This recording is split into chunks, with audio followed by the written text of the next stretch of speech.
The U.S. Coast Guard right now is trying to find out who is behind a series of false distress calls. Those were heard over a 4-day period. The agency says those calls originated somewhere in the area of Southwest Harbor. And as News Center Maine's Alex Haskell reports, officials say responding to these fake calls could impact the Guard's ability to save lives. The U.S. Coast Guard in Maine battling a frustrating problem.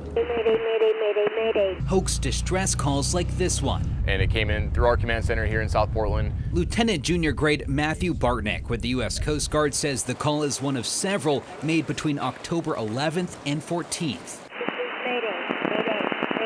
Bartnick says the calls are likely being made by the same person, someone who is young based on the voice, and all coming out of the Southwest Harbor area. As it does with every call for help, the Coast Guard launched search and rescue teams. Conducting a widespread 6-hour search, no boat in distress was ever found. Through experience, training, and our policy, we're able to determine that this is not an actual search and rescue case anymore. It was a prank.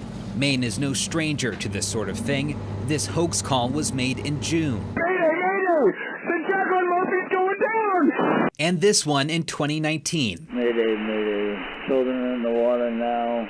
Each incident costing taxpayer money as the Coast Guard scrambles valuable resources. As we launch the station boats and we launch aircraft and other Coast Guard cutters. Local law enforcement and government agencies also get called in, keeping them from responding to real emergencies and putting their lives on the line. It puts a large strain on essentially our resource allocation, and it makes it dangerous for other mariners on the water. If you recognize this voice from the latest hoax, Bartnick is asking you to contact the Coast Guard Investigative Service to help catch who is doing it and prevent this from happening again.